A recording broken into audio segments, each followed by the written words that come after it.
Let's unpack this further now with the Limpopo Provincial Government spokesperson, Ndavhe Ramakuela. Ndavhe, good evening. Thank you so much for your time. Really do appreciate it. I understand and believe that schools in the Vhembe and Mopani district will not be opening tomorrow.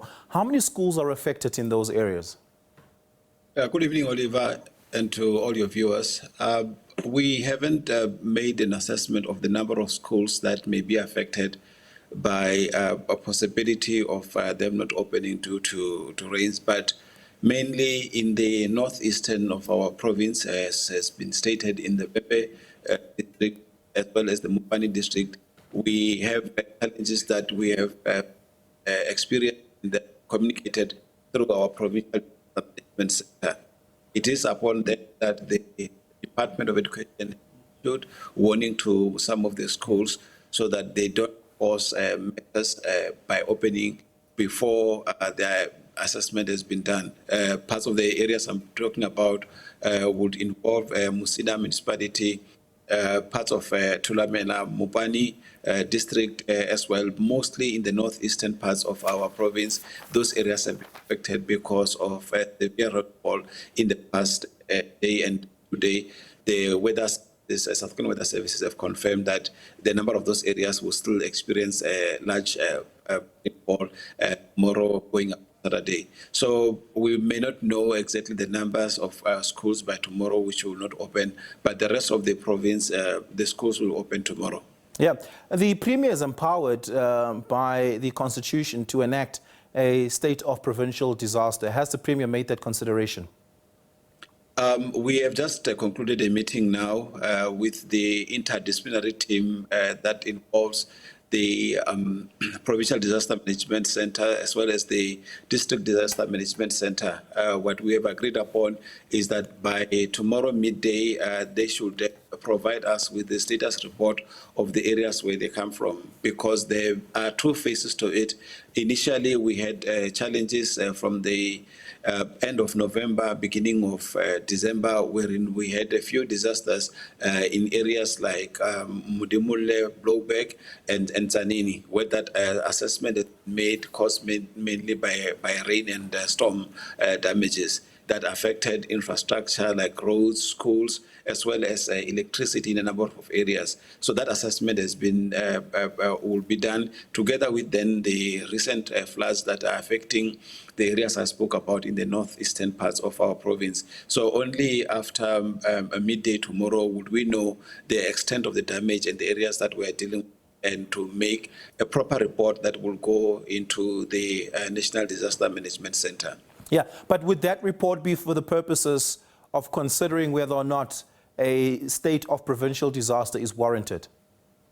Yes, that's what the process would follow, an assessment and the confirmation of such assessment, whether it requires a declaration of a disaster. And we have seen already that there is a possibility of some of the areas being declared disaster area because of the extent of the damage that has been suffered, and that the people have been cut off from accessing their homes. Even schools and clinics have been affected because of these particular rains in the past 2 days. Yeah. Now, it's been very difficult for our reporters on the ground to cover some of these areas, given that they're inaccessible. So we hope that you're able to give us some detail on the scope and extent of some of the damage. Are there any casualties that have been reported by Health and Emergency Services at this moment? And what are the extent of displacements that have been noted at this point? At the moment, we can't really speak about displacement, except for areas like the one that mentioned in the areas of Vhembe and Mopani, wherein mobility has been severely affected in the past 24 hours. But in the previous, from December 17 until today, there have been cases of fatalities that were reported, cases of drowning, I think about up to 5 cases that were reported. And then also there are about 2 cases of people who were struck by lightning in the Blowback area. Those have been also reported within the disaster that we're referring to. So the number of areas that we are worried about are the ones that have fresh floods from the previous day and today. And those areas will then have to be looked at specifically by these teams, and as well as the Provincial Joint Operations Committee, which will have also its session tomorrow to make an analysis of what has happened now, to involve the emergency medical services, to involve the police services, and all the people who do work that relates to rescuing and disaster management. Has the Premier called on any other province or even the National Minister of Cooperative Governance and Traditional Affairs to assist in terms of resources for emergency response teams, particularly because given the spread of the areas that are affected, I would imagine that emergency services are quite thinly stretched? The emergency services are indeed thinly stretched, and the capacity to handle some of the areas, as you had said in your bulletin, that at a point we had to call on services to come from Pretoria to help us with rescue services in that area that we mentioned in your story.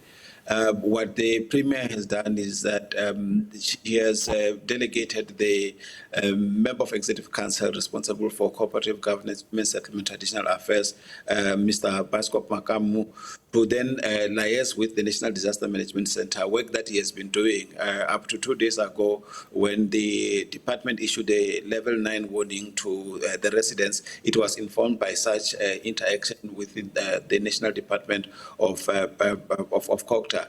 The aim is to get all the required information, because even if we have witnessed what we're witnessing, we require data that will need to be filled. That's why the meeting we had now an hour ago with the district municipalities and the local municipalities that are affected and the mayors that are affected, even in the area, which was better to get that detail, because without the detail, National Disaster Management Center cannot make an assessment or give an approval of areas where we should go. So the Premier has delegated the MEC to give her that particular report. Once she has received that report, we'll be able to make an announcement by tomorrow noon. So just for clarity, by tomorrow midday, the Premier should be able to tell the country whether or not she's declaring a state of provincial disaster or not? Yes, we will have gotten a preliminary report and assessment of the areas that we need to work on. Some of the reports that we're getting are that certain parts of the province are just completely inaccessible, where bridges have been cut off. What plans are being made for emergency services that aren't able to access there to reach those people, perhaps by helicopter or other means? And of course, there's a worry that clinics and hospitals are inaccessible as a result of that. What's the province's response to that? Yes, Oliver, the Department of Public Works, Roads and Infrastructure will be sending a team tomorrow morning to go into affected areas to, again, they start with the assessment of the damages that has been caused on infrastructure, particularly the roads infrastructure. The previous report, for example, that we received from the areas like Tanin had costed that up to 100 million worth of damage could have incurred in the previous storm. So we need to have such kind of reports with this department, which will go into those particular areas and then bring back an assessment and then put up a plan in place that will allow us to see who requires the first services and the kind of emergency that this particular team will provide.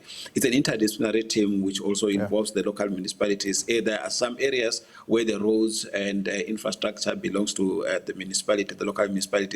Will use such kind of assistance to allow the municipalities to get the people to rescued. So a lot of people that we are advising now is that those who are able to should avoid traveling. They should avoid going, even as we have mentioned, schools in some of the areas that we have mentioned. The Department of Education in the province has issued already a communique that is going to the circuit managers to alert them of areas where they should not be able to open. And as you heard from the spokesperson, Mike Mariga, we are asking that, we're appealing that we should have most of those learners who are affected, who want to go to school tomorrow, to refrain from doing so, particularly in the areas that we have mentioned in the Vhembe and Mopani district. Yeah.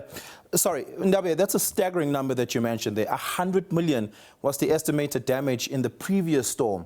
And that's quite significant. One would assume that a provincial disaster enactment would unlock emergency funds to respond to that. But also, has the Premier informed the National Minister of Cooperative Governance as well as the National Treasury about the scale of that damage? And are there plans to unlock the funds to respond to the damage caused by the last storm?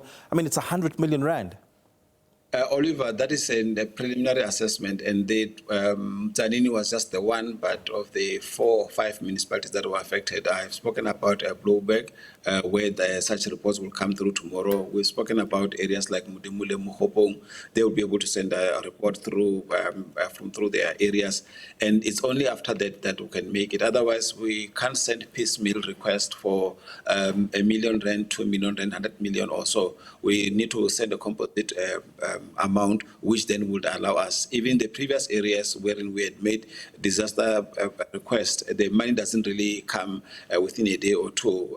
There will be enactment within the provincial treasury of unlocking some of the funds that will then be pushed towards such kind of disasters. But we don't. And when is that? When is the final comprehensive report expected to be completed?